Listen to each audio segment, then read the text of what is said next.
I take refuge from the devil the accursed, and I begin with the name of God in this verse. Alif Lam Mim, letters of the Arabic language of which God alone knows what they refer to and mean, but Ibn Abbas explained it could be that these letters are an oath sworn by God, the Almighty.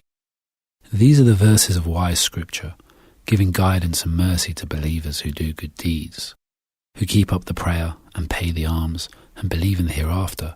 They are the ones who will succeed. They are the ones who are rightly guided by their Lord, but there are others who are astray, like Nadir ibn Harith, who pays for books on legends, astrology, and foolish tales. Such people intend to lead others from God, with no real idea of what they proclaim. They will have a terrible torment for ignoring God's revelation that comes their way. When our verses are recited to him, he turns away dismissive, pretending he has not heard, acting as if there's deafness in his ears, and he'll have the grievous punishment that such behaviour deserves. But for those who believe and do righteous deeds, they'll have blissful gardens where they will stay. Such is God's promise to them. He is wise, he is almighty, far above what the disbelievers associate. He created the heavens without visible support and placed firm mountains on the earth, then spread animals all over it, and to him is the return at the rebirth. He sends down water from the sky, which makes each type of plant grow. All this is God's creation.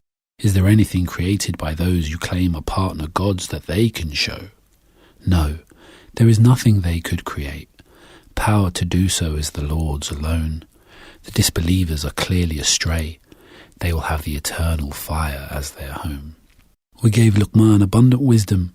Those who give thanks benefit their own souls, and those who are not grateful should know God is not in need of them. He is worthy of all praise, the one who holds all control. Luqman advised his son, "Don't attribute partners to God. To do so is a terrible wrong, and we have commanded people to be good to their parents. Their mothers struggled with them and for 2 years weaned them along. Give thanks to God and to your parents. All of you will return to me, but do not listen to them if they try to encourage you to follow them on the path of idolatry.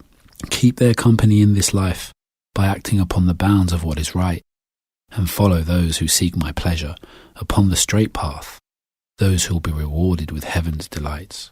All people will be returned to me, and I will recount to them all they have done." And Luqman continued with his counsel, and so he informed his son, "My son, even if the tiniest mustard seed were hidden inside a stone, God would be able to bring it to light. He is subtle and all-aware and all-knowing. To him all things are known. My son, keep up the prayer, command what is right, and ensure you forbid the wrong, and bear your tribulations with patience, if anything bad were to happen. Move in a moderate manner. Such actions and behavior are traits that you should aspire to, and do not think yourself above other people or act arrogantly in anything you do. God does not love the arrogant or boastful people. Do not raise your voice or have an insulting tongue, and know that the worst of voices is the one that to the loud-braying donkey belongs. People, do you not see how God has made what is in the heaven and earth useful to you? He's lavished blessings inwardly through knowledge and outwardly through so many other things too.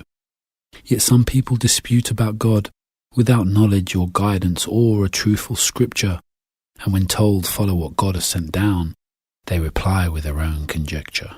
They say, "We shall follow what our forefathers did, even if that is Satan's tricks leading them to the blazing fire. Those who follow good from God have understanding. God has knowledge of how things will transpire. As for those who choose to stray, Prophet, do not let their decisions upset you.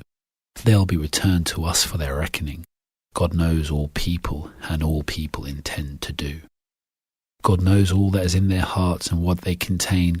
We let them enjoy this world for a short time, and we shall drive them into a terrible punishment in the next life because of what they used to deny. If you ask them who created the heaven and earth, they are sure to say it is God who did so indeed. So say praise belongs to God.